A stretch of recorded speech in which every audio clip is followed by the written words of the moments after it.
Well, hello everybody. Nice to touch base with you again this week, coming to you from my office where I'm in the middle of 4 days of Zoom meetings, and therefore what they call the Australian Union Conference year-end meetings. They hold them twice a year. We have mid-year meetings and year-end meetings, and it's 4 days because they cram an awful lot in and make it count, and normally they're face-to-face.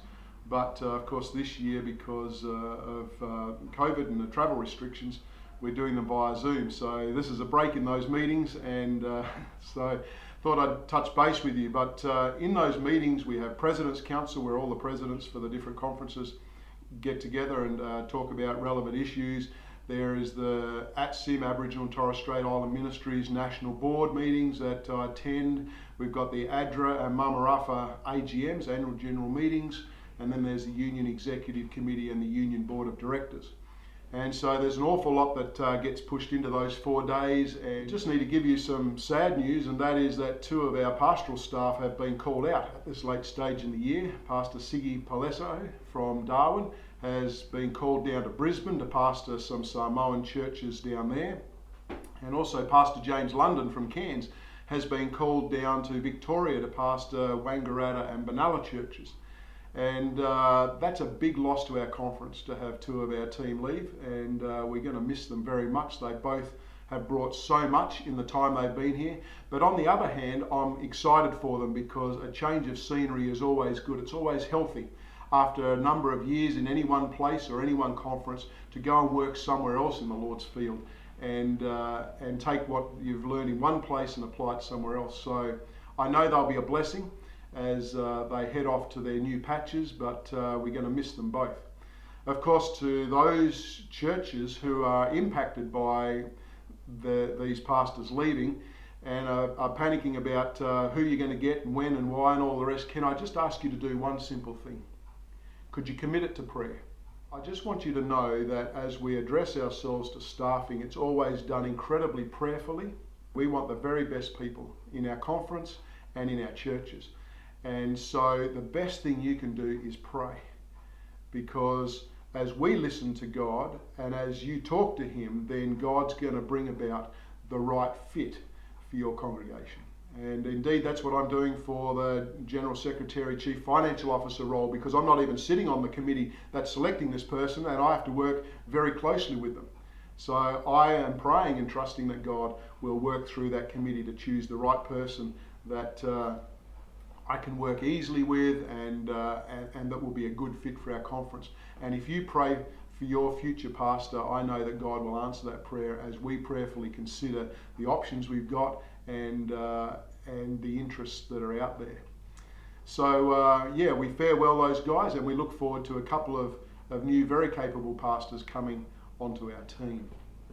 I just wanted to thank you once again, and I've done this just about every month this year, for your incredible faithfulness in tithe. Again, for our October figures, our tithe is up above budget, and now as we've accrued those above budgets all through the year, we're about $247,000 above budget. And while that might seem like a huge amount of money and you're worried that we're going on a spending spree, that's not the case at all.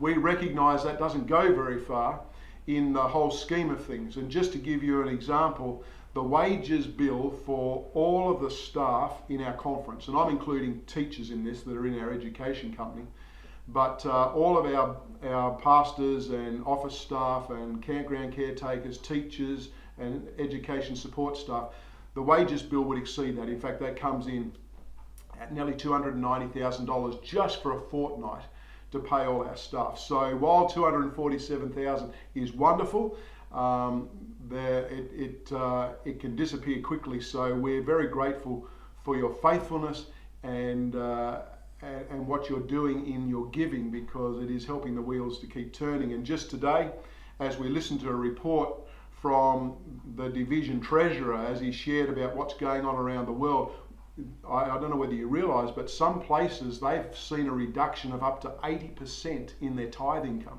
They've been hit really, really hard.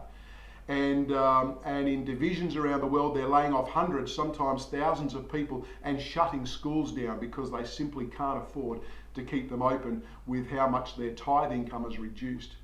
So while we praise God and thank you for your faithful giving, we're also praying and asking God to sustain our church in other parts of the world that is really suffering at this time. So while we want to be grateful for what God's doing for us here, I'm reminded of that text in 1 Peter chapter 5 and verse 6, where Peter says, "Humble yourselves, therefore, under God's mighty hand, that he may lift you up in due time."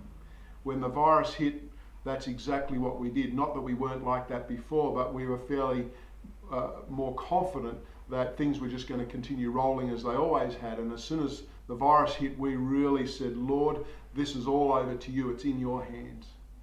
And what we've done as we've humbled ourselves that way, we've seen God's mighty hand lift us up during this time, and I'm very grateful for it. In verse 7, Peter says, "Cast all your anxiety on him, because he cares for you."